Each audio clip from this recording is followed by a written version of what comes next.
అతిపెద్ద షాపింగ్ ప్రపంచం సిఎంఆర్ మన గుడివాడలో ప్రముఖ సినీ తారలచే నవంబర్ 27న గొప్ప ప్రారంభం. Welcome to Suman TV. నేను మీ సుబ్రహ్మణ్యం. మహారాష్ట్రలో మహాప్రభంజనం తర్వాత ఎన్డీఏ కూటమికి సంబంధించి మన పవన్ కళ్యాణ్ గారు ఆల్రెడీ మహారాష్ట్రకి వెళ్ళేసి హనుమంతుడిలాగా ఒక ప్రళయం సృష్టించి వచ్చినారనమాట.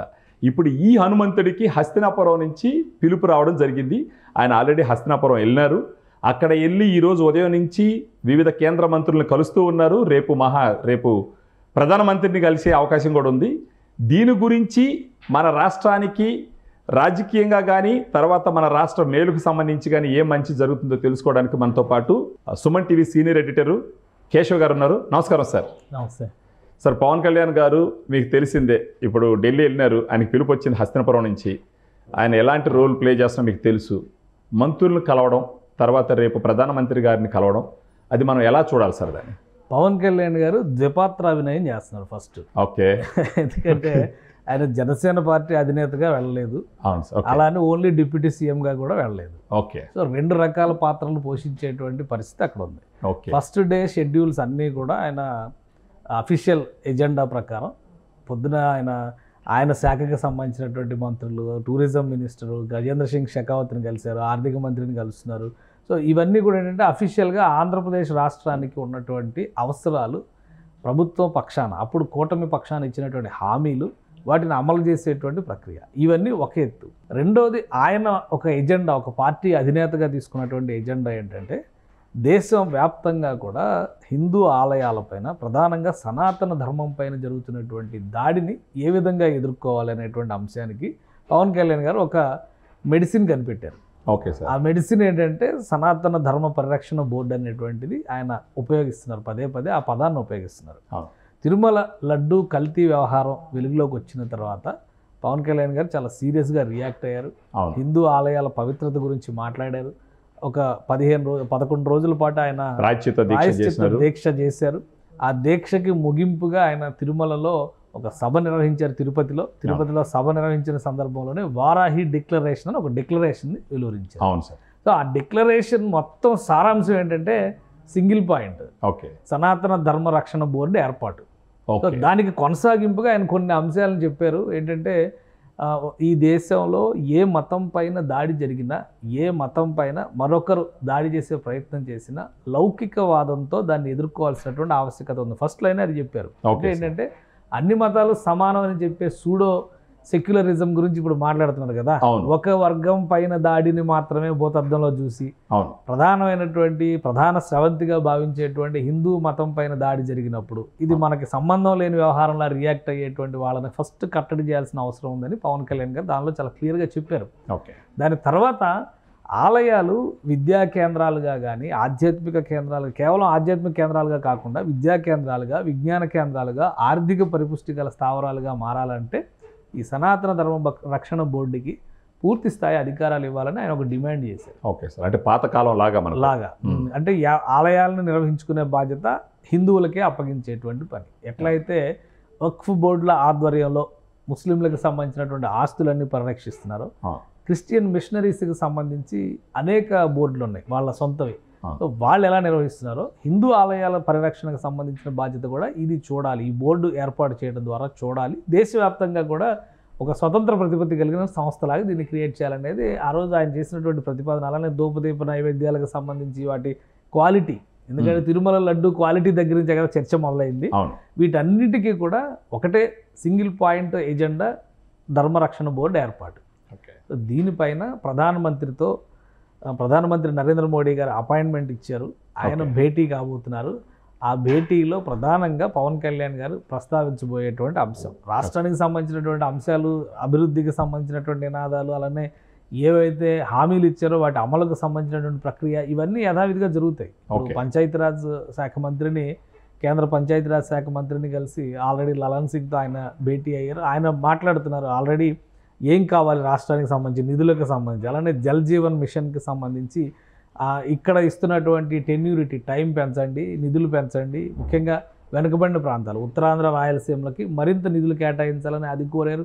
పర్యాటక ప్రాజెక్టులకు సంబంధించి గజేంద్ర సింగ్ షెకావత్తో మాట్లాడి ఇవన్నీ కూడా రిప్రజెంటేషన్స్ ఇస్తారు. ప్రధానమంత్రి గారికి కూడా కీలకమైనటువంటి కొన్ని అంశాలకు సంబంధించిన రిక్వెస్ట్లు ఇస్తారు. వాటితో పాటు ఆయన తీసుకున్నటువంటి ప్రధాన ఎజెండా ధర్మరక్షణ బోర్డు ఏర్పాటు ఆవశ్యకతని ప్రధానమంత్రికి వివరించేటువంటి ప్రయత్నం. ఇప్పుడు దేశవ్యాప్తంగా ఎక్కువ రాష్ట్రాల్లో బీజేపీ లేదా ఎన్డీఏ అధికారంలో ఉన్నటువంటి పరిస్థితి. కరెక్ట్. కాబట్టి దీన్ని ఒక సద్వినియోగం చేసుకునేటువంటి క్రమంలో అటువంటి బోర్డు ఏర్పాటుకి ఒక అంకురార్పణ జరగాలని జనసేన అధినేతగా పవన్ కళ్యాణ్ భావిస్తున్నారు. తిరుపతి లడ్డు కల్తీ వ్యవహారం తర్వాత ఆయన తీసుకున్నటువంటి ప్రధాన ఎజెండా ఇది. కాబట్టి వీళ్ళిద్దరి భేటీలో ఇది ఒక కీలకమైనటువంటి ఎజెండాగా మారడానికి అవకాశం ఉంది. దీనిపైన కేంద్రం అతి త్వరలో స్పందించే అవకాశాలు కూడా పుష్కలంగా కనిపిస్తున్నాయి. ఇప్పుడు ఇది జరిగిందంటే సార్, ఇప్పుడు వేరే పార్టీలు ఉన్నాయి కదా, మిగతా పార్టీలు, వాటి రియాక్షన్ ఎలా ఉంటుంది ఇప్పుడు దీనికి సంబంధించి? ఖచ్చితంగా వ్యతిరేకిస్తారు కదా. ఇప్పుడు అధికార పార్టీ తీసుకునే ప్రతి నిర్ణయాన్ని గుడ్డిగా వ్యతిరేకించడమే పనిగా పెట్టుకుంటే ముక్కు పగులుతుందని చెప్పని జనం జడ్జిమెంట్ ఇచ్చారు. అవును, కరెక్ట్. మహారాష్ట్రలో మనం చూసాం, ప్రూవ్ చేసినారు. మహారాష్ట్రలో ప్రూవ్ చేశారు, ఆంధ్రప్రదేశ్లో ప్రూవ్ చేశారు, హర్యానాలో ప్రూవ్ చేశారు. సో ఇట్లా కొన్ని రాష్ట్రాలు ఒక లైవ్ ఎగ్జాంపుల్స్ కనిపిస్తున్నాయి కదా నియర్ చరిత్రలో. ఇప్పుడు జరిగిన ఈ దగ్గర చరిత్రలోనే మనం చూసాము.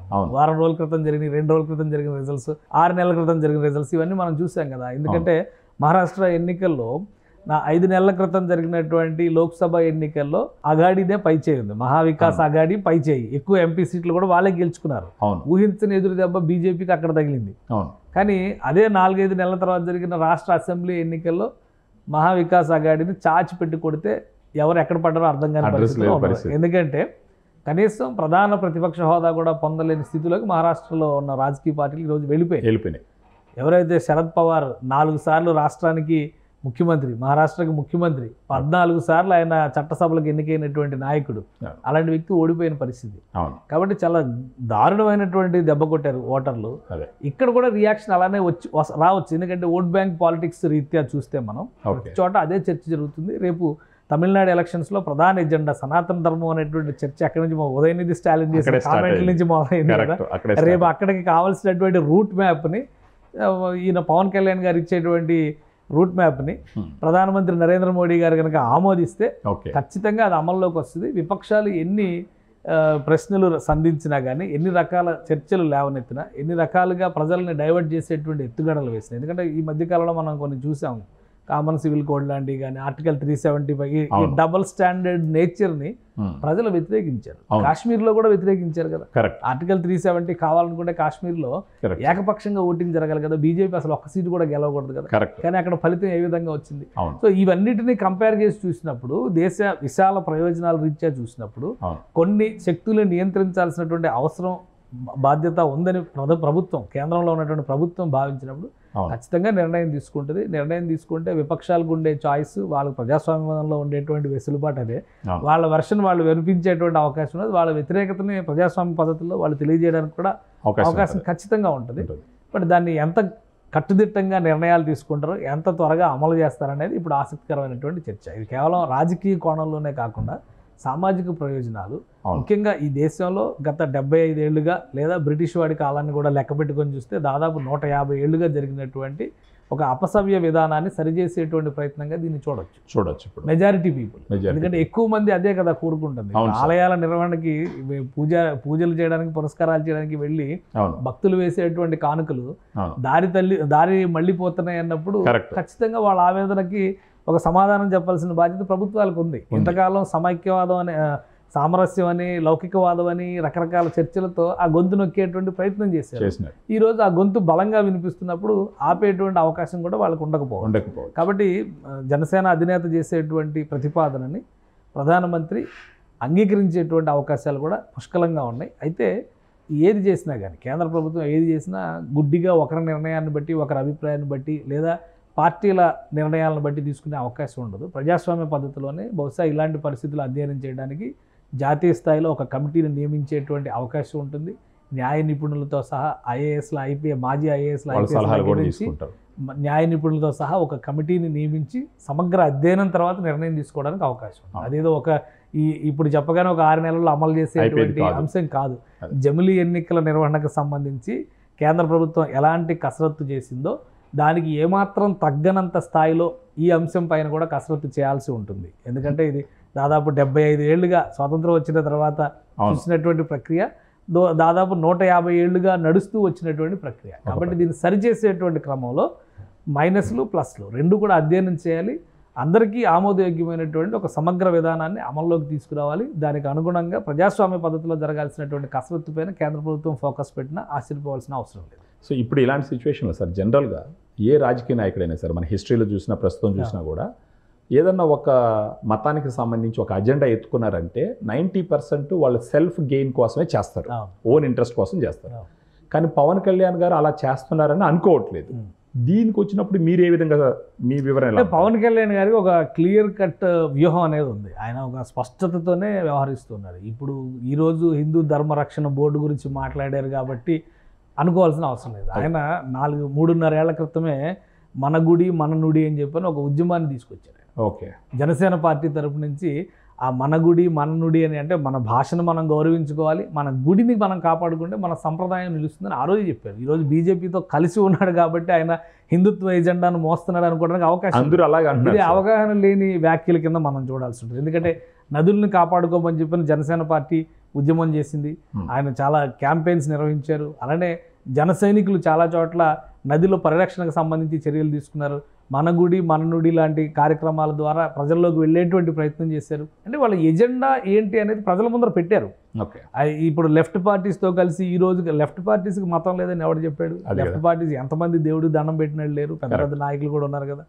ఎవరో చాలా అతి కొద్ది మంది మాత్రమే దానికి భిన్నంగా బతికిన వాళ్ళు ఉండొచ్చు. కానీ ఇప్పుడు అన్నీ కలిసిపోయినాయి కదా. ఇప్పుడు వామపక్ష నాయకులు కూడా గుళ్ళు గోపురాలకు వెళ్ళి ఓట్లు అడుగుతున్నారు కదా. కాబట్టి దీనికి ప్రత్యేకంగా పవన్ కళ్యాణ్ గారిని టార్గెట్ చేయాల్సినటువంటి అవసరం ఉంది. కానీ పవన్ కళ్యాణ్ గారి దగ్గర ఒక సమగ్రమైనటువంటి విధానం ఉంది. ఆయన చెప్పినటువంటి మేనిఫెస్టోలో, జనసేన మేనిఫెస్టోలోనే ఆయన చెప్పారు, మతాలను కలిపేటువంటి మేనిఫెస్టో అని, కులాలను కలిపేటువంటి, ప్రాంతీయతని విస్మరించని జాతీయవాదాన్ని చెప్తారని ఆ రోజు చెప్పారు. అంటే ఇప్పుడు కొత్తగా దాని గురించి మనం చర్చించాల్సిన అవసరం లేదు. అంటే జనసేన మౌలిక సిద్ధాంతాల్లోనే ఈ అంశాలను కూర్పు చేసుకున్నారు కాబట్టి ఆయన దానిపైన సమగ్రంగా మాట్లాడగలుగుతున్నారు. దానికి తగ్గట్టుగా సామర్థ్యంతో వ్యవహరించగలుగుతున్నారు. మిగతా వాళ్ళకంటే ఎక్కువ వేగంగా ఆయన రియాక్ట్ కాగలుగుతారు. ఎందుకంటే దానిపైన ఆల్రెడీ అధ్యయనం చేసి ఉన్నారు కాబట్టి. సో మూల సూత్రాల మీద ఆధారపడి, జనసేన మూల సూత్రాల మీద ఆధారపడే జనసేన పార్టీ నాయకత్వం ముందడుగు వేస్తున్నట్టుగా మనం అర్థం చేసుకోవాలి.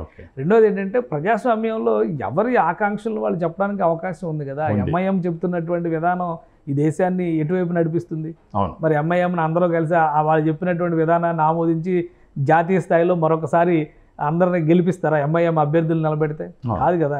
కాబట్టి కొన్ని పరిమితులు ఉన్నాయి, కొన్ని పరిధులు ఉన్నాయి. అన్నీ కూడా రాజ్యాంగానికి లోబడి జరగాల్సినటువంటి చర్చలు. ఎందుకంటే 75 సంవత్సరాల కాన్స్టిట్యూషన్ డే నడుపుకుంటున్నాం, ఈరోజు జరుపుకుంటున్నాం. సో ఈ రోజు కూడా కాన్స్టిట్యూషన్ స్పిరిట్ని మనం అర్థం చేసుకోలేకుండా మతం గురించి మాట్లాడితే మతవాద ముద్ర వేయడం అనేది సహేతుకమైనటువంటి వాదన కాదు. ఈ దేశానికి రాజ్యాంగాన్ని అమల్లోకి తెచ్చేటప్పుడే కాన్స్టిట్యూంట్ అసెంబ్లీలో జరిగినటువంటి ఒక కీలకమైనటువంటి చర్చలో డాక్టర్ బాబాసాహెబ్ అంబేద్కర్ చెప్పినటువంటి మాట ఏంటంటే, ప్రియాంబుల్లో సెక్యులర్ అనేటువంటి పదాన్ని ఉపయోగించాలి అంటే, సెక్యులర్ అనేటువంటి పదాన్ని ఉపయోగిస్తే ఒక మత అంటే అక్కడ ఉద్దేశం ఏంటి, అన్ని మతాలు ఒకటే అని చెప్పే ఉద్దేశంలో సెక్యులర్ అనే పదాన్ని ఉపయోగించాలంటే అంబేద్కర్ దాన్ని తిరస్కరించారు. అందుకనే ప్రియాంబుల్లో సెక్యులర్ అనేటువంటి పదం లేదు. తర్వాత రాజ్యాంగ సవరణ ద్వారా సెక్యులర్ సోషలిస్ట్ పదాలని ఇందిరాగాంధీ ప్రభుత్వం దానిలో చూపించింది. అంటే రాజ్యాంగ నిర్మాతగా ఉన్నటువంటి అంబేద్కరే సెక్యులర్ అనేటువంటి పదాన్ని రాజ్యాంగంలో కల్పించడాన్ని వ్యతిరేకించారు. మరి మన ఈ లౌకికవాద స్ఫూర్తి అనేది మనం ఎక్కడి నుంచి తెచ్చిపెట్టుకున్నాం? సో ఇది కేవలం ఓటు బ్యాంకు రాజకీయం నుంచి పుట్టుకొచ్చినటువంటి ఒక విష సంస్కృతిగా మనం చూడాల్సి ఉంటుంది. అవసరం వచ్చినప్పుడు ఆ ఓటు బ్యాంకు కోసం మనం చేసేటువంటి రాజకీయాల వలన చాలా కాలంగా నష్టపోతూ ఉన్నాం. కాబట్టి హేతుబద్ధమైనటువంటి సహేతుకమైనటువంటి వాదన, మానవతా విలువలతో కూడినటువంటి వాదన, ప్రజాస్వామ్య పద్ధతిలో జరిగేటువంటి సంస్కరణ వాదం ఎప్పటికైనా కానీ ఈ రాజ్యాంగం ఇచ్చినటువంటి హక్కు, ఈ దేశ ప్రజలందరికీ ఇచ్చినటువంటి హక్కు. పవన్ కళ్యాణ్ చేస్తున్నటువంటి ప్రయత్నం అందులో భాగంగా జరుగుతున్నటువంటి ప్రక్రియగానే మనం చూడాలి. కానీ ఆయన మతవాద ఎజెండాను మోస్తున్నటువంటి వ్యక్తిగా చూడాల్సినటువంటి అవసరం ఎట్టి పరిస్థితిలో లేదు. అలా వేసేటువంటి ముద్ర రాజకీయ అవగాహన లేనటువంటి వ్యక్తులు, సిద్ధాంతపరమైనటువంటి మూలాలపైన అధ్యయనం చేయలేని వ్యక్తులు చేసేటువంటి తప్పుడు ప్రచారంగానే మనం చూడాలి. So thank you very much sir, ఇంత వివరంగా మీరు చెప్పిన దానికి. సో చూద్దామండి, పవన్ కళ్యాణ్ గారి హస్తిన విజిట్ వచ్చేసి కేవలం అంటే ప్రజలకి మేలు చేసేటటువంటి వాటి గురించి, తర్వాత పార్టీ బలోపేతం గురించి, వీటన్నిటికి మించి మైనారిటీ అయిపోయినటువంటి హిందూ రిలీజియన్ని ప్రపంచంలో ఎలా కాపాడాలా, తర్వాత మనకు ఎన్నో శతాబ్దాలుగా వస్తున్నటువంటి మన గుళ్ళు, వాటి సంపద సంస్కృతిని ఎలా కాపాడుకోవాలనే దాని గురించి ఒక నిర్ణయం తీసుకోవడానికి చేస్తున్నటువంటి ప్రయత్నంగా చూడమని చెప్పేసి మన senior Suman TV editor Keshav గారు చెప్తున్నారు. Let us see what's going to happen. Thank you. Suman టీవీలో మీ పర్సనల్ అండ్ బిజినెస్ ప్రమోషన్స్ కోసం కింది నెంబర్కి కాంటాక్ట్ చేయండి.